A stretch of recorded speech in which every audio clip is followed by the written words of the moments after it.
Hello à tous, ici Claire Virose et bienvenue dans un nouvel épisode d'Oser la reconversion. Qu'est-ce qu'Oser la reconversion ? C'est le podcast dédié aux reconversions professionnelles à quelque stade qu'elles en soient. Avant de vous laisser avec Laurine, l'invitée du jour, un épisode surnaturel, c'est le mot, je vous dis quelques mots sur la formation que je viens de lancer pour créer sa boutique en ligne. Beaucoup d'entre vous m'ont partagé leur souhait de se reconvertir et de lancer leur business. Vous faites des bijoux, cousez, aimez chiner en friperie et toutes vos copines souhaitent commander vos créations ? Cette formation est pour vous. J'ai envie de vous aider à construire une nouvelle vie et vous guide dans cette formation de A à Z pour créer votre e-shop. Je vous explique tout techniquement en créant en même temps que vous un e-shop et je vous partage également mes conseils business pour réaliser vos premières ventes. Toutes mes astuces qui ont fonctionné pour ma marque Claire Virose London. Cette formation est 100% débutante. Même si vous êtes nul en informatique, vous allez pouvoir créer votre site en une après-midi seulement. Si vous souhaitez vous lancer et oser avec moi, je vous donne rendez-vous sur www.clairevirose.podia.com. Je vous mets le lien dans les notes de l'épisode. La formation est satisfaite ou remboursée, alors aucun risque à part celui de réussir. Aujourd'hui, j'accueille dans Oser la reconversion Laurine, thérapeute holistique, magnétiseur, hypnotiseur, médium et passeuse d'âme. Impossible de la définir tellement elle a de cordes à son arc. Laurine vient d'ailleurs de sortir un livre, Journal d'une éveillée, dans lequel elle raconte sa quête de spiritualité. Je vous donne tous ses contacts dans les notes de l'épisode. Enfant, Laurine fait déjà des rêves prémonitoires, mais par peur, elle décide de ne pas en parler et de mettre un voile dessus. À 24 ans, un peu perdue sur son avenir, elle décide de partir 1 an en Argentine à la fin de ses études. Son don ressurgit à ce moment-là. Elle découvre qu'elle est capable de clairaudience, de parler avec les défunts. Elle décide de mener une quête spirituelle là-bas.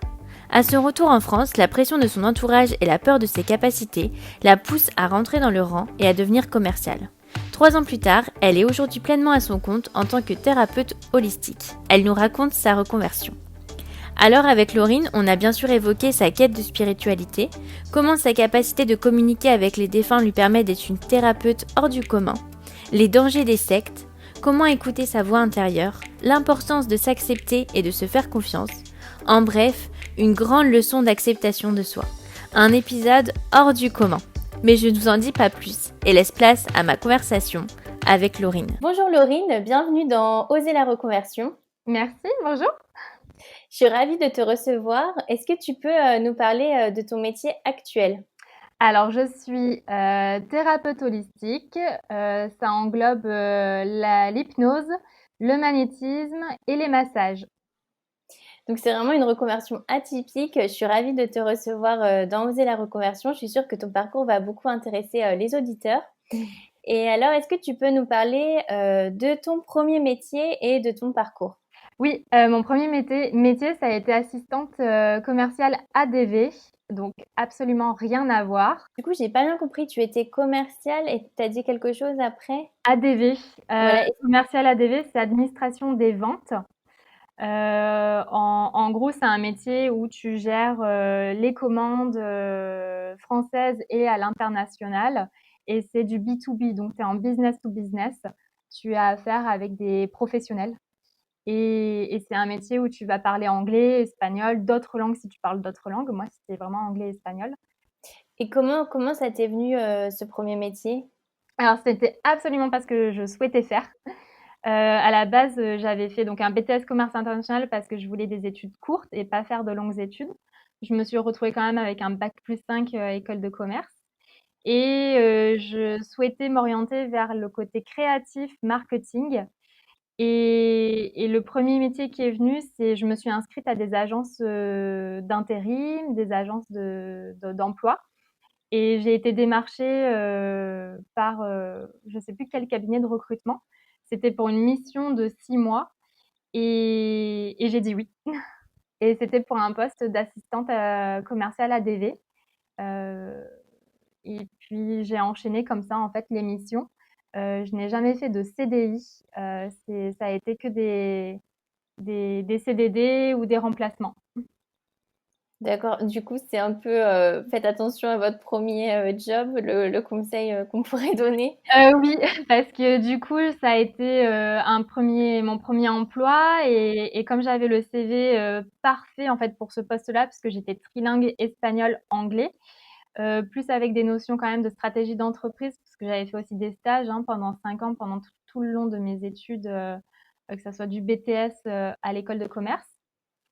Et après, c'est des stages de 1 à 9 mois, donc voilà, c'est quand même varié. On peut apprendre beaucoup de choses, même en 1 mois. Et le premier emploi en assistante ADV, c'est tout à fait autre chose. Et c'est vrai que ça a martelé mon CV là-dedans. Et après, j'ai eu que des demandes pour ce poste-là. Et ça te plaisait comme travail? Est-ce que tu peux nous en parler un peu plus? Alors oui, ça me plaisait. Ce qui me plaisait le plus, c'était la relation avec le relationnel client. Et parler en anglais ou en espagnol, ça j'ai adoré. Gérer le stress parce que du coup, j'ai travaillé dans le nucléaire, j'ai travaillé dans l'agroalimentaire, dans la banque. Donc ça c'est des domaines qui n'ont pas grand-chose à voir. Et à chaque fois, il y avait cette dimension, de stress, de réactivité, il ne se passe jamais rien comme prévu, et j'ai aimé ça. De de ne pas avoir cette tranquillité, d'être toujours, à droite, à gauche, ouais.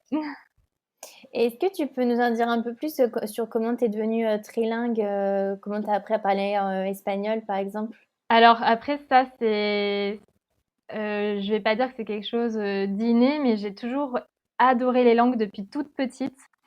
Et j'ai toujours eu des facilités en fait pour apprendre les langues et pour parler anglais. Et c'est au collège que j'ai choisi espagnol.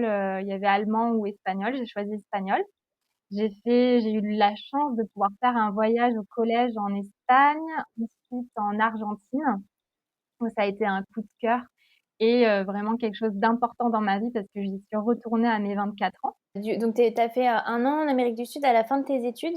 Alors, ce qui s'est passé, c'est que du coup, moi, à la fin de mon master 2, j'étais un peu perdue. J'avais trop d'informations, je ne savais pas où m'orienter pour mon premier métier. Donc, en fait, j'avais 3 mois à attendre avant de valider, pour avoir la validation de mon master 2 et de mon mémoire de fin d'année. Donc, j'avais des contacts en Argentine. J'ai pu partir là-bas pendant 3 mois. Et ça a été un véritable coup de cœur pour le pays et j'ai pris la décision de rester. J'avais une voiture, donc j'ai vendu ma voiture. J'ai eu l'aide de mes parents qui m'ont dit bon bah ok. Ils n'étaient pas forcément d'accord, mais à 24 ans, ils estimaient que j'étais une adulte responsable et consciente de mes choix, si je peux dire ça comme ça. Et je leur ai pas trop laissé le choix non plus. En fait, je leur ai dit bah je reste. En fait, c'est comme ça, voilà. Et j'ai essayé de trouver mon premier en fait emploi là-bas, sauf que ça ne s'est pas passé comme ça, évidemment. Je suis restée à peu près 1 an. J'ai voyagé. Après, j'ai quand même fait quelques métiers de vente en boulangerie ou des choses comme ça, quoi. Mais c'était rien à voir avec les études que j'avais faites. Au bout d'1 an où ça m'a menée nulle part, je suis rentrée en France et c'est là où j'ai eu mon premier vrai métier entre guillemets, si on peut dire un vrai métier.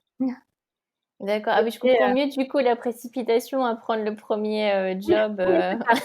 C'est que en fait, tu finis tes études, tu es diplômée, tu te dis bon, j'ai eu la chance d'avoir des parents assez ouverts d'esprit qui m'ont dit ok, si tu veux rester là-bas et tenter de faire ta première expérience, ok. Par contre, au bout d'1 an et sans résultat professionnel, hein, outre l'expérience enrichissante personnelle, bah, mes parents m'ont dit bah en fait ça suffit quoi, va falloir que tu rentres hein, au bout d'un moment quoi et que tu prennes ta vie en main. Donc c'est ce que j'ai fait et effectivement, le premier job qui m'est venu, je l'ai pris, plus parce qu'il fallait, travailler que prendre un job qui me plaise, véritablement. et alors qu'est-ce qui te plaisait pas du coup dans ton premier métier, D'avoir un patron, ça c'est sûr. De Il y avait des choses, dans mon premier métier, il y avait des choses qui me venaient et je trouvais incohérentes, en fait. Je voyais, par ma formation en stratégie d'entreprise, il y avait des des choses, des points d'amélioration que je voyais qui pouvaient être faits en entreprise et c'est des choses, que je faisais remonter, en fait et c'est pas forcément apprécié quand on est jeune diplômé. On se dit: «Mais pour qui elle se prend celle-là, quoi? Elle croit connaître tout de la vie», alors que non. Et en fait, j'ai de suite eu cette intuition qu'en fait, c'était pas du tout pour moi. Même s'il y avait beaucoup d'autres aspects que j'aimais, le relationnel client, parler dans d'autres langues, avoir une cohésion de groupe, quoi. Mais j'avais l'impression d'être à côté de la plaque, en fait. Et alors, est-ce que tu peux nous parler de la naissance de ton side project? Comment ça t'est venu? Parce que en fait, tu t'insistes beaucoup sur les langues et en fait, c'est étonnant parce que ton nouveau projet n'a rien à voir avec les langues étrangères. Oui, c'est vrai.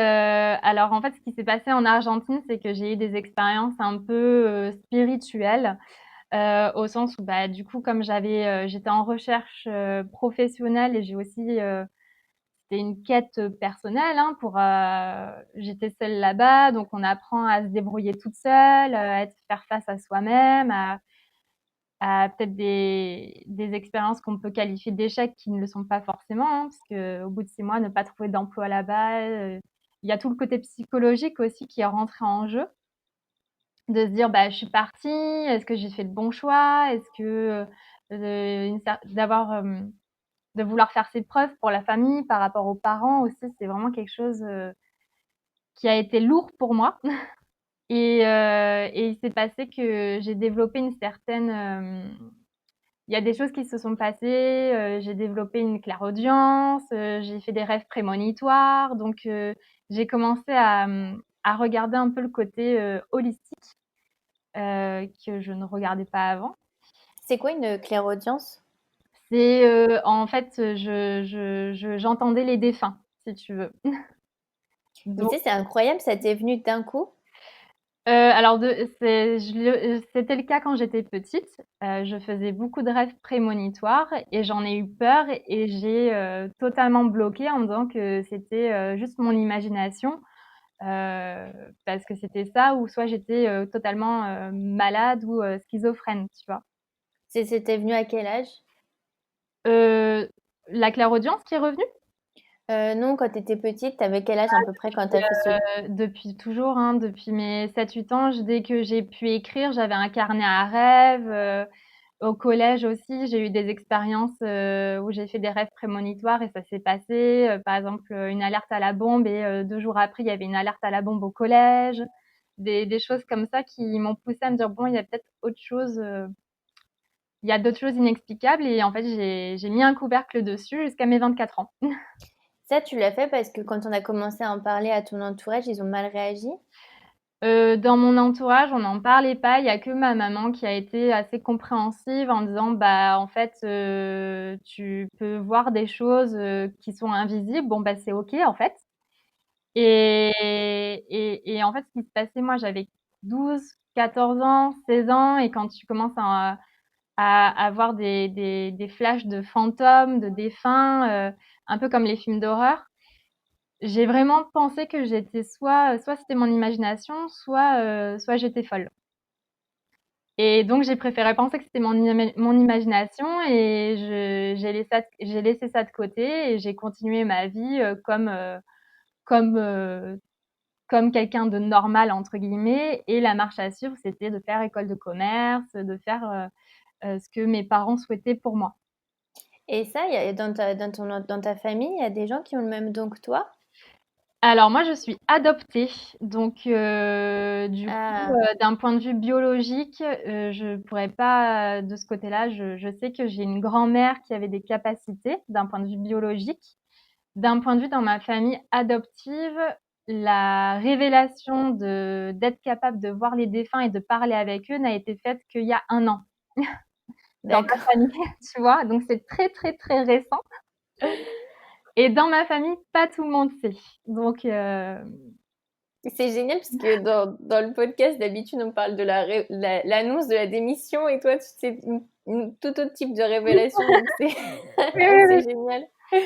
Donc Mais donc du coup, tu penses que peut-être ça vient de ta famille biologique, mais tu t'es pas vraiment, t'en sais pas énormément, quoi. alors, parce que ça date d'il y a 6 ans maintenant, je t'aurais dit, je ne sais pas. Aujourd'hui, j'ai un autre discours. Pour moi, on a tous ces capacités-là, que ça soit l'écoute de l'intuition, l'écoute de sa petite voix intérieure. En fait, on a tous ça en nous et on va chacun le développer ou pas, en fonction de si c'est utile. Et oui, on est tous capables de voir des choses invisibles, que ce soit les entités, donc les défunts. Il n'y a pas que les défunts, il y a d'autres choses, mais là, on rentre dans un sujet totalement holistique. Et on est tous capables de s'ouvrir en fait à ça.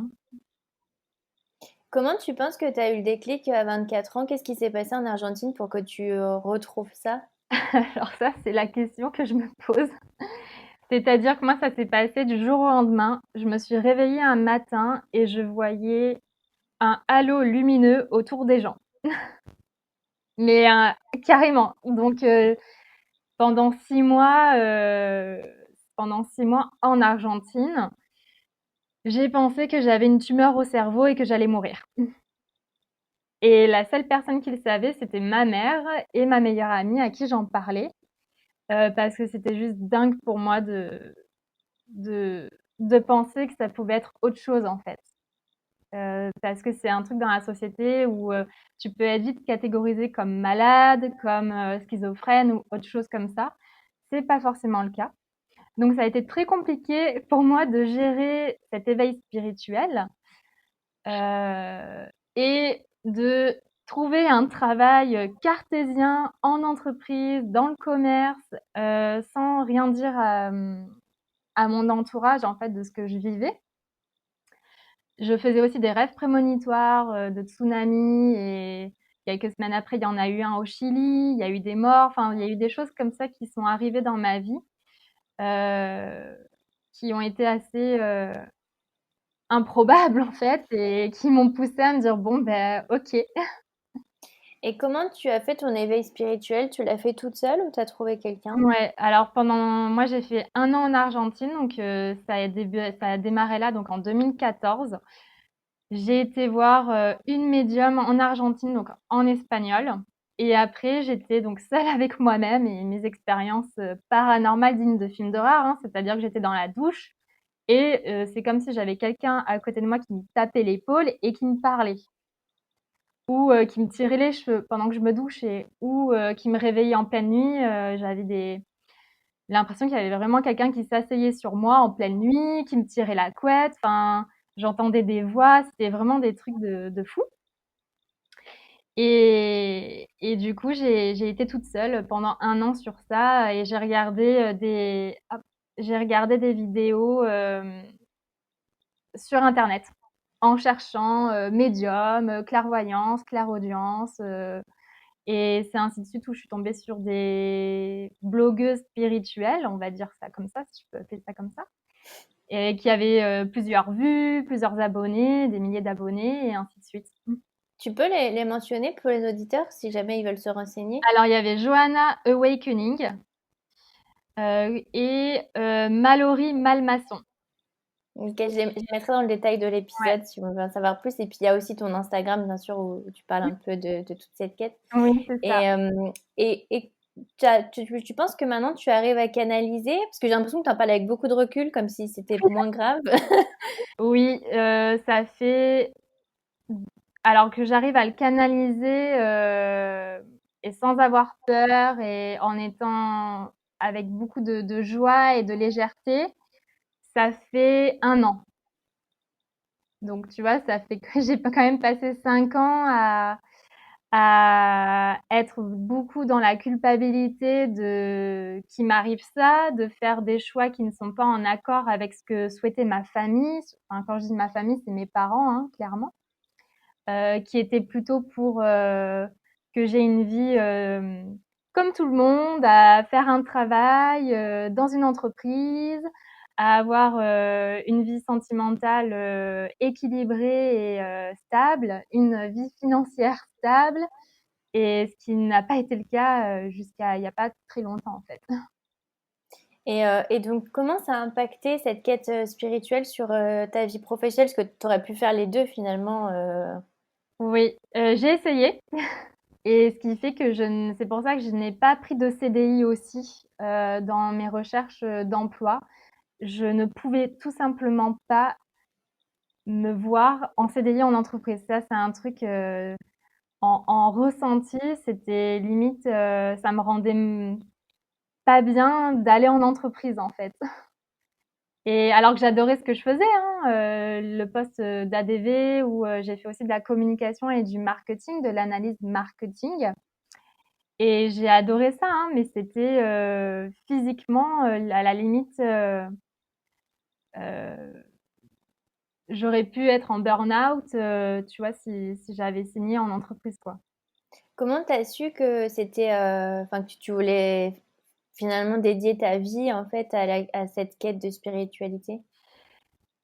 C'est quelque chose qui tout ce que j'ai pu vivre en Argentine, ça m'a je sais pas comment expliquer, je me suis dit: «Ah oui, en fait, c'est là-dedans que j'ai envie d'aller, il faut que j'aille creuser ça, je peux pas laisser ça de côté, il faut que j'aille j'ai envie d'en savoir plus». Et il y avait un truc qui me fascinait d'avoir accès à tout des quelque chose d'invisible, tu vois? Et de se dire: «Bon, il y a d'autres choses que ce côté cartésien». C'est quelque chose, c'est un appel que j'ai eu où je me suis dit: «Bon, bah, c'est maintenant ou jamais, en fait, c'est pas à 40 ans, que tu vas». Je me voyais pas faire ma crise à 40 ans, si tu veux, de me dire: «Bon, bah, j'arrête tout et je vais aller voir». Non, c'était maintenant. Et concrètement, qu'est-ce que tu as fait du coup pour te former à ça vraiment, pour en faire ton métier? Alors, donc il y a eu 1 an en Argentine où c'était un peu la découverte de tout, 6 mois à me dire: «Bon, je suis totalement starbée et bah, je fais avec, quoi». Il y a eu ensuite, quelques mois d'acceptation, tout en gardant ça pour moi. Et quand je suis rentrée en France, donc il y avait que ma maman qui savait et ma meilleure amie.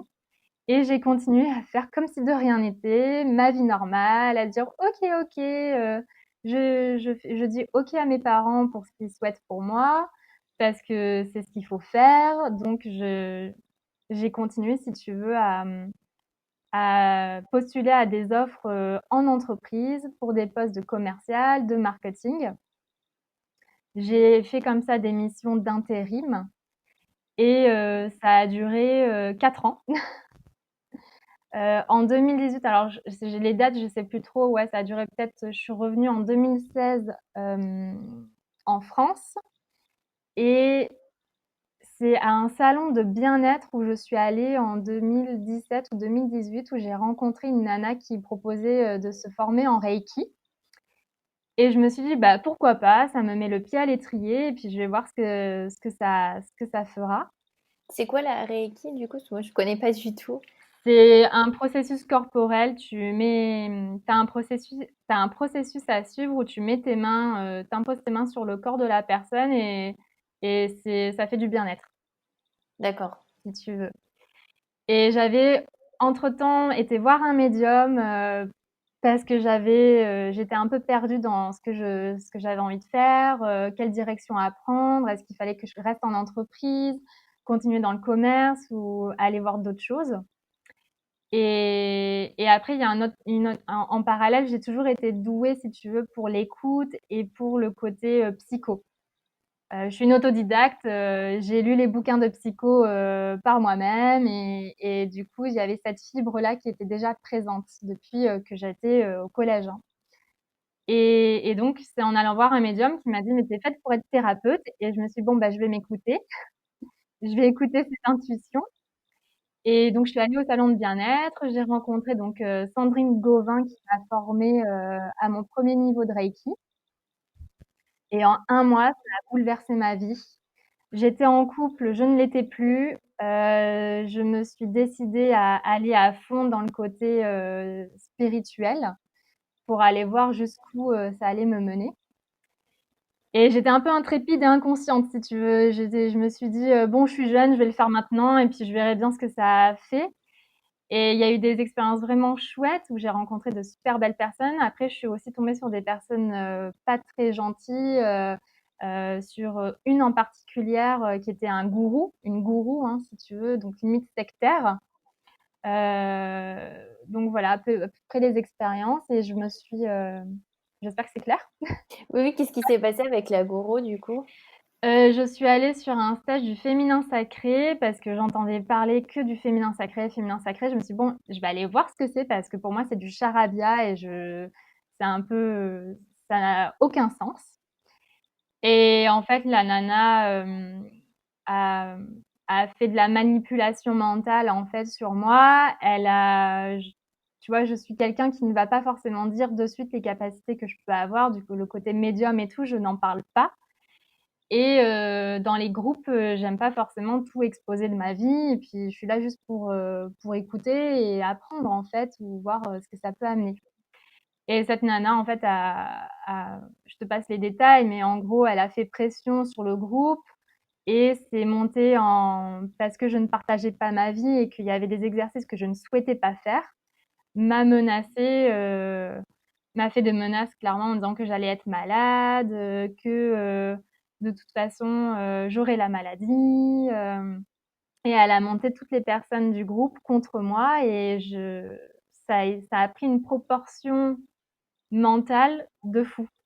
C'est vraiment très bizarre à expliquer, mais, si tu veux, on m'a empêchée de partir de la formation et je ne pouvais j'étais vraiment en pleurs, tu vois? Il y a eu vraiment de la violence verbale. On m'a dit que de toute façon, j'étais qu'une merde, que je pouvais aller me suicider, tu vois? Ça a pris des proportions très très méchantes, quoi.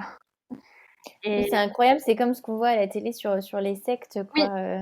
et en fait, pour l'avoir vécu, c'est vraiment pas c'est pas évident à décrire, en fait, comment ça se passe parce que tout va bien et puis parce que tu as pas envie de participer à un exercice, 2 exercices parce que tu es pas d'accord ou que ça vibre enfin, que ce que dit la personne, bah, en fait, c'est pas trop ton mood à toi ou c'est pas ce que tu penses.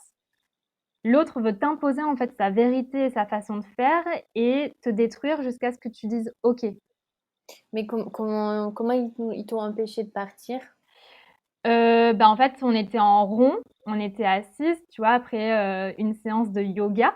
Donc c'est là-dedans aussi dans le bien-être, tu vois, il y a de tout. Et c'était après une séance de yoga pour détendre le corps, machin, que, il y a une participante qui a fait une réflexion, à mon sujet en disant que je partageais pas de ma vie privée et que c'était pas normal et c'est parti en vrille. Je ne pourrais même pas te dire comment en fait, parce que ça date de 2018. Mais c'est parti en vrille à ce moment-là et comme on était en rond, bah, en fait, elles ont commencé à m'insulter, elles ont commencé à me dire que de toute façon, j'étais pas une femme, mais une gamine, enfin, tu vois, des trucs Mmh. insensés et ce qui fait que tu as une pression psychologique et mentale qui s'installe et j'étais dans l'incapacité de réfléchir et de faire, quoi que ce soit, en fait. Et alors, est-ce que tu pourrais donner des conseils aux auditeurs pour à la fois pour les gens qui veulent se former enfin, dans ce que tu fais, comment choisir les bons professionnels, et aussi Ouais. pour les clients parce que on peut être attiré par aller voir, essayer de s'éveiller, mais c'est Mmh. vrai que ça fait toujours un peu peur. Donc, est-ce que Oui. tu pourrais donner des conseils? Ah oui. Alors déjà, moi, entre-temps, donc je me suis formée en Reiki au niveau 1, 2 et 3 sur 1 an et demi parce que tu as des délais quand même, à respecter. Je me suis formée en hypnose ericksonienne. J'ai fait, une école sur Aix-en-Provence, il y en a 2. Ça a duré 9 mois. Pourquoi l'hypnose? Parce que j'ai écouté un médium qui m'a dit que je pouvais me diriger vers l'hypnose et que c'était, que ça serait, un truc qui me plairait beaucoup, en fait. Et avant, je me suis un peu renseignée. Je me suis dit: «Ah ouais, c'est vrai, c'est chouette, je vais aller voir ce que c'est». Les formations, de toute façon, dans ce qui est médecine alternative, ce n'est pas, remboursé par, l'État, ce n'est pas pris en charge. Et j'ai fait ça sur donc 9 mois, tu vois? Et après ça m'a amenée à rencontrer, des personnes, à consulter, une kinésiologue, un ostéo et ainsi de suite, à discuter. Dès que tu commences un peu à parler, spiritualité ou, médecine alternative avec des gens que tu vas voir, que ça soit des professionnels ou autour de toi, tu te rends compte qu'il y a plus de personnes intéressées et ouvertes sur ça que ce que tu penses, en fait et que c'est facile, de discuter en fait de ces sujets-là. Et donc mon conseil, c'est de s'écouter parce qu'il y a pas besoin d'attendre l l'aval ou la confirmation de quelqu'un d'autre. La seule personne qui sait si c'est bon ou pas ce qu'on va faire pour soi, c'est soi. Ça, je l'ai appris avec, toutes mes expériences, bonnes ou mauvaises.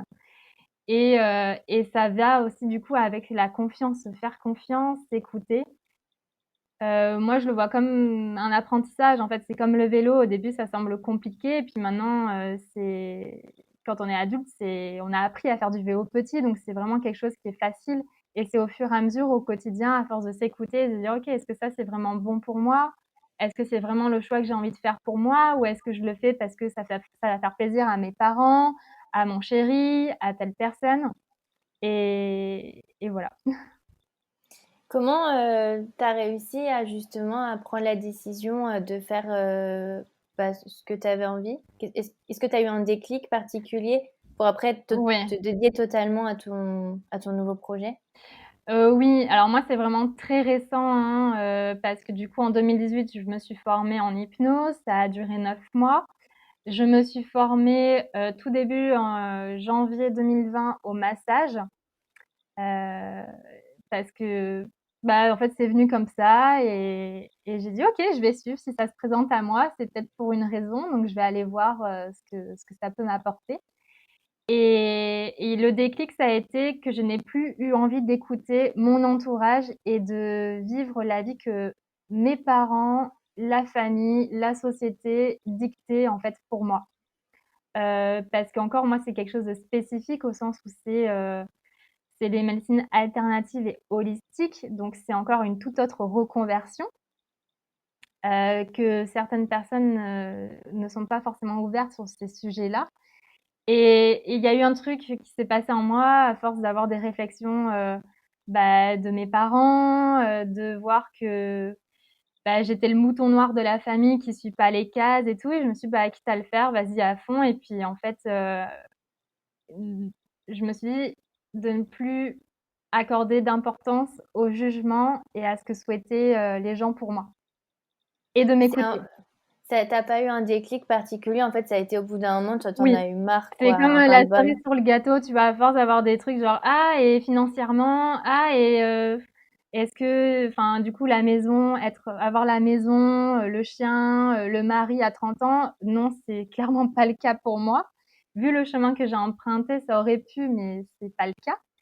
Et ça a été d'être d'accord et en accord, d'accepter déjà les choix que j'ai pu faire, jusqu'à maintenant. Et c'est ce truc de, tu sais, quand c'est trop, et j'avais le choix de tout abandonner ou de continuer, et continuer par contre à 100 en m'engageant de moi à moi. C'est l'engagement que j'ai fait de moi à moi en me disant: «Mais attends, la seule personne qui sait ce qui est bon pour toi, c'est toi. Tant pis pour ce que souhaitent tes parents, tant pis pour si, tu pas dans les cases, si c'est pas comme ça qu'il faut faire ta vie. Il y a que toi, en fait, pour savoir si c'est ça, quoi», et après, c'est quelque chose que j'adore. La thérapie, j'adore ça, c'est mon truc, j'ai cette facilité à comprendre les blocages de la personne, à comprendre, tu sais, le petit grain de sable qui vient tout bloquer l'enrouage, et j'ai la facilité de pouvoir enlever ce grain de sable, en fait, par, les capacités extrasensorielles et par, ce que je suis. Ça, c'est mon truc, en fait, donc Oui, c'est comme une psy qui a le don de voir directement le problème, quoi. c'est ça. Et du coup, je me suis dit: «Mais en fait, c'est pas te respecter si tu vas pas là-dedans, parce que c'est ta facilité à toi». Alors c'est comme quelqu'un pourrait être, avoir des facilités avec la comptabilité, avec le financier, avec le créatif. Bah, moi, c'était ça. Donc C'est ouais. presque en fait que c'était un peu, enfin ça t'est venu, comment dire? J'ai l'impression qu'en fait ce que tu dis, c'est que c'est plus il faut s'accepter tel qu'on est et en fait le faire. C'était pas vraiment une décision finalement, c'est venu Oui. c'était en toi, quoi. Il y a eu un truc, c'est que la vie m'a poussée à aller là-dedans, en fait, et au plus je refusais, et au plus il y avait, des rêves, au plus il y avait des choses qui venaient, comme des signes, tu vois? Où je tombais sur un article, qui répondait pile à mes interrogations, ou je rencontrais, pour une séance d'ostéopathie, un ostéopathe médium. Et c'est des choses comme ça qui m'ont menée à confirmer que, ok, je vais y aller à 100% et puis tant pis si ça plaît pas en fait. Mais c'est le plus dur. Comment ça s'est passé l'annonce du coup à ton entourage et aussi l'annonce récente de ta clairvoyance?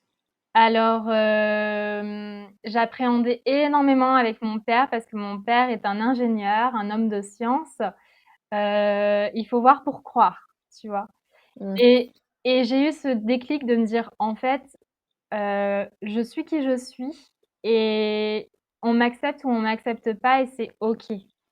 Et quand j'ai annoncé à mon père, je l'ai annoncé parce que j'avais, l'écriture d'un livre qui à la base, c'était pour un concours, de développement personnel et j'ai pris ça comme excuse pour lui dire, «Au fait, j'ai écrit un livre, je l'ai il y a un concours, sur le de d'un développement sur le thème développement personnel et je vais soumettre mon livre, à ce concours». Et c'est là où il m'a dit: «Mais ça parle de quoi?» et je lui dis: «Bah, en fait, de tout ce que j'ai traversé jusqu'à maintenant». Mais il ne savait pas ce que j'avais traversé jusqu'à maintenant. Et c'est là où je lui ai dit: «Bah, si tu veux, je te l'envoie et comme ça tu le lis». Mais il ne savait pas et du coup, j'ai eu sa réaction, mais à distance et par, écrit, si tu veux. Et je l'ai vu, quelques jours après. Et en fait, comme c'était OK pour moi qu'il m'accepte ou qu'il m'accepte pas, j'étais même prête à renoncer à la relation avec mon père, tu vois? Me dire: «En fait, s'il veut plus me parler, s'il veut plus que je sois sa fille, c'est OK pour moi».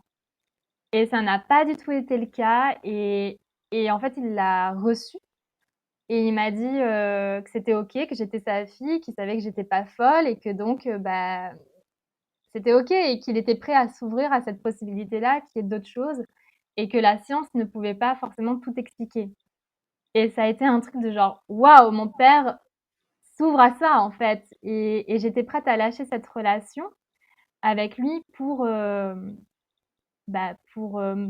en m'engageant de moi à moi. Je sais pas si Oui, c'est oui, je vois ce clair, que tu veux quoi. dire. Bah, c'est la plus belle preuve d'amour au final Ouais, qu'il pouvait te faire. c'est ça. Et je me suis dit que c'est peut-être dans ces moments-là où tu es vraiment prêt à lâcher que les choses se passent complètement différemment et d'une façon auquel tu ne t'y attendais pas du tout, quoi. Et c'est la chose la plus magique de la vie, quoi.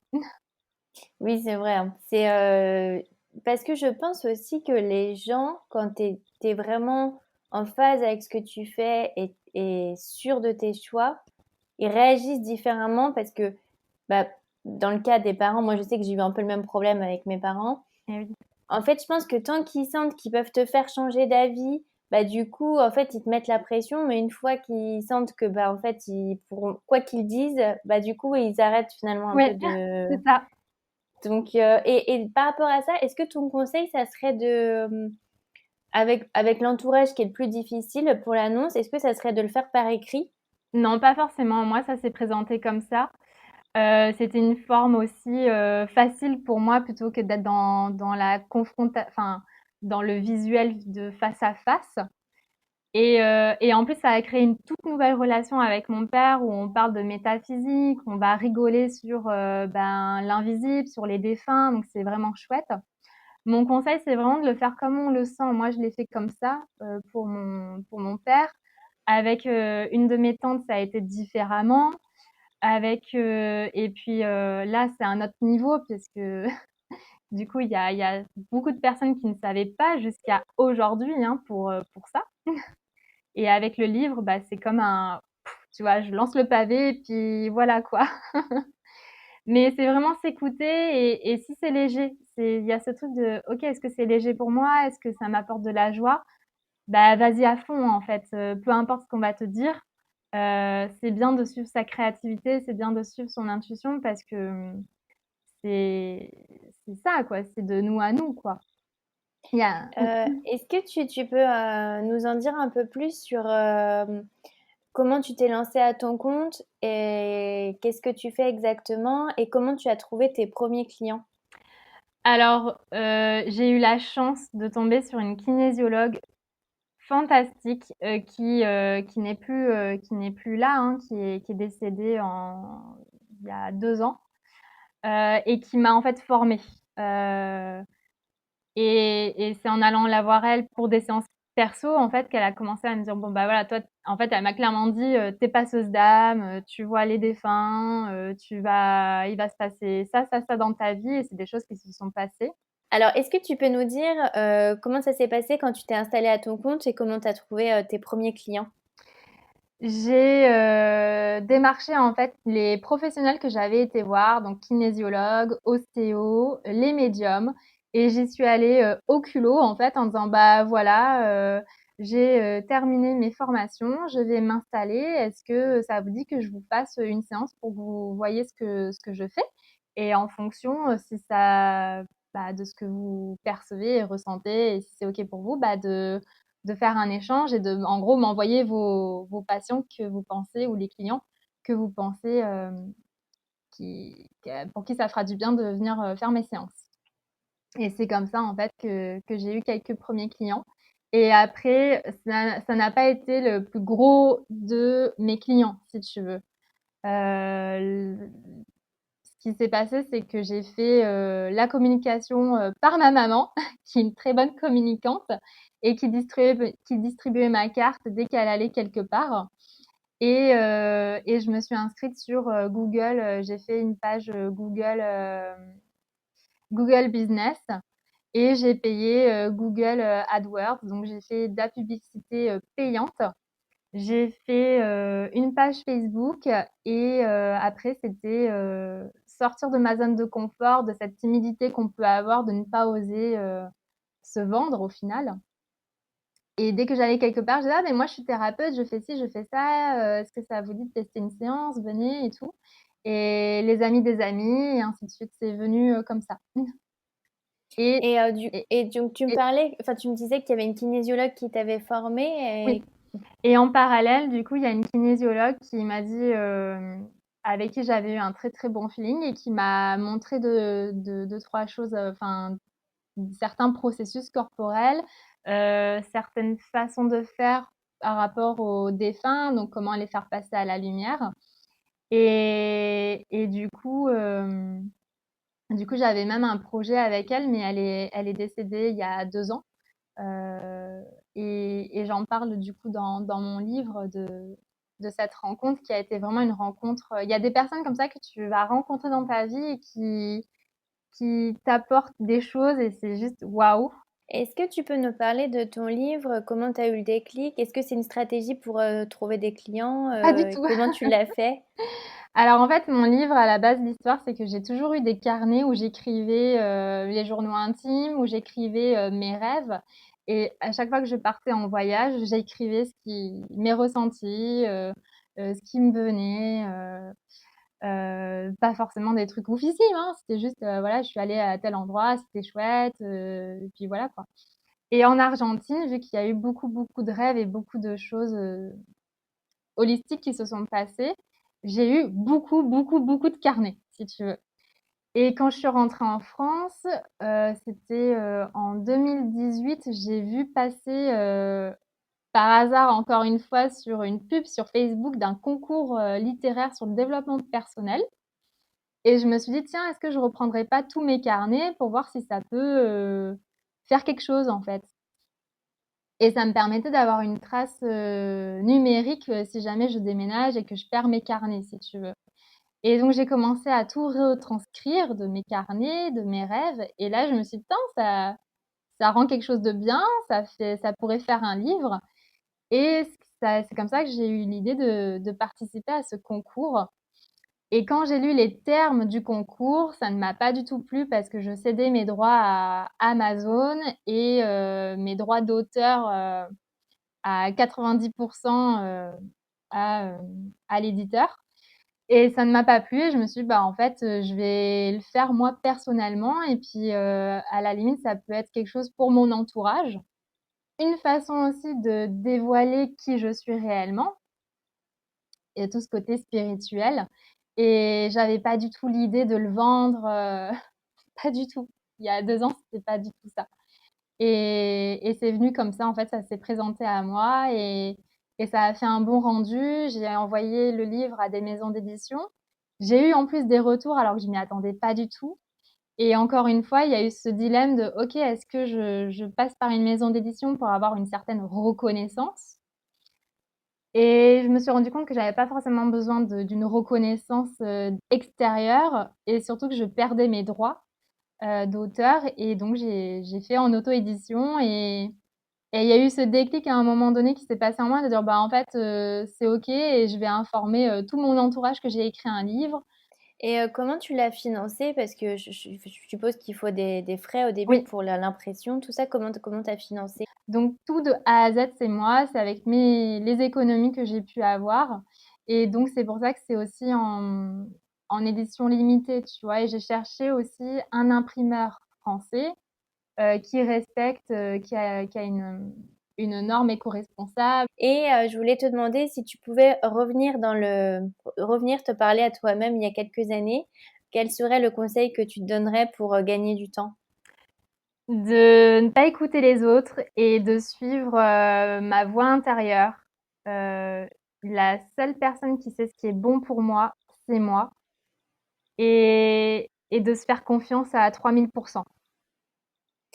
Et petite question plus perso, parce que j'étais intriguée par le fait que tu parles aux défunts. Est-ce que alors plus, enfin, comment tu le vis maintenant? Parce que j'ai l'impression que tu es plus en mode OK avec, Ouais. tu as l'air de moins te traumatiser. Est-ce que tu peux nous en parler un peu plus? Et aussi, pourquoi tu l'as pas plus développé? Parce qu'on sait qu'il y a des gens qui se font payer pour ça.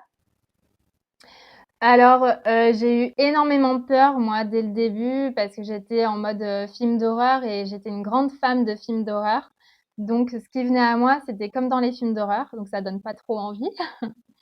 Et en fait, c'est, quand j'ai rencontré mon compagnon actuel qui lui est formé, il est magnétiseur, paysagiste et formé à un des outils qui s'appelle Access Bar et ça m'a apporté énormément de légèreté sur plein d'aspects, en fait, cet outil-là, sur de voir les choses différemment et surtout avec les entités, les défunts. Et c'est comme un moment, tu as un switch qui se fait en toi, tu sais pas, un jour tu te réveilles et puis tu plus peur en fait et c'est OK. Et moi, ça a vraiment changé mes perceptions et aujourd'hui, j'adore les énergies, j'adore les entités, j'ai plus aucune peur et ça change tout en fait. Et c'est vrai que c'est un des conseils que je peux donner, c'est ne pas avoir peur. En fait, des fois, on croit que c'est des choses et ça n'a rien à voir. Contrairement à autre chose. Enfin, c'est différent. C'est quoi Access Bar? C'est un outil, c'est une méthode américaine développée par deux Américains depuis 30 ans. Et franchement, c'est une des méthodes les plus simples. Après, c'est encore une fois la pratique, hein. Et tu vois, c'est ce truc de tu prends ce qui est bon pour toi et c'est OK. Et de toute façon, la seule personne qui sait le mieux ce qui est pour toi, c'est toi. Et quand je suis tombée là-dessus, je me suis dit: «En fait, c'est exactement mon discours, c'est exactement, ce que je pense et ce que je dis aux personnes. C'est moi, en tant que thérapeute, je suis pas là en tant que sauveuse. C'est la personne, elle vient et puis elle va faire ses déblocages par elle-même, par ses prises de conscience et si c'est le bon moment», tu vois? Et donc voilà, c'est un outil vraiment, topissime Du coup, tu as des visions qui sont et par plus... rapport aux défunts, ça a changé et du coup, comme j'ai plus peur, j'ai plus du tout ces visions de tu sais, genre, c'était limite The Ring, c'était vraiment des trucs, glauques.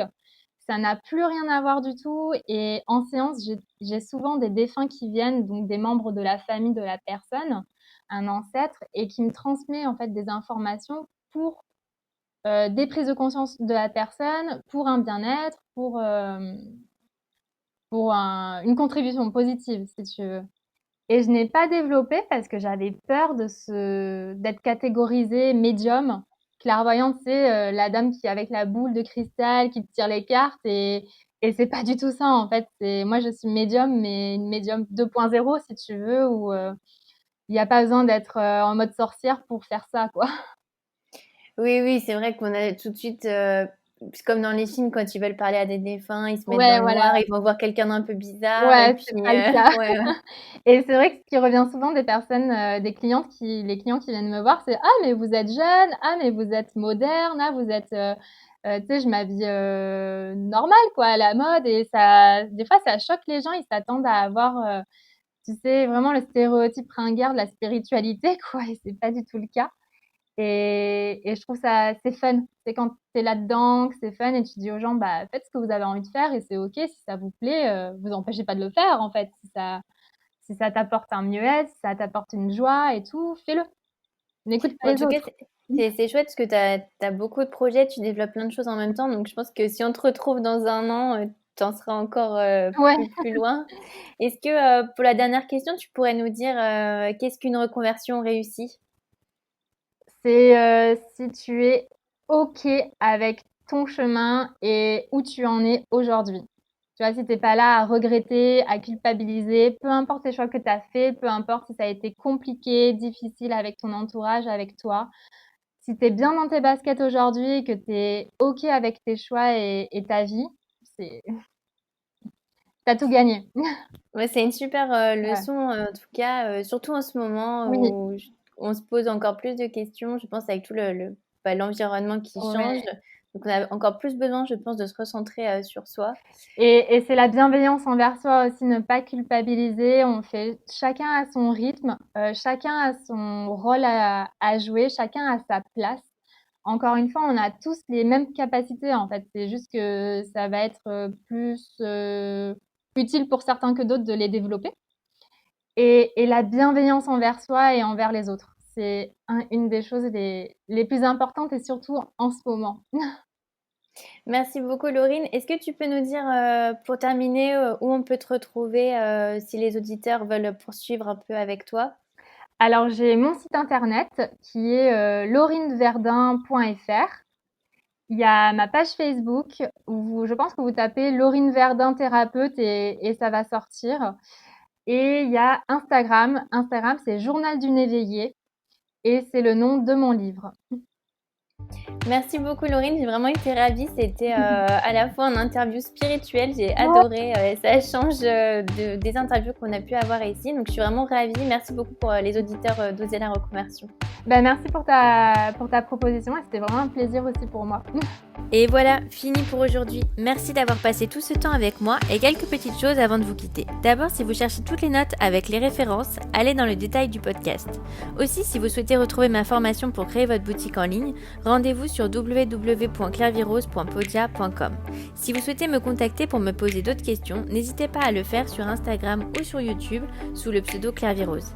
Dernière chose, un truc qui compte énormément pour moi, si vous avez aimé cet épisode, n'hésitez pas à en parler autour de vous ou à le partager sur les réseaux sociaux. C'est ce qui permet de donner le plus de visibilité à ce podcast et d'aider un plus grand nombre.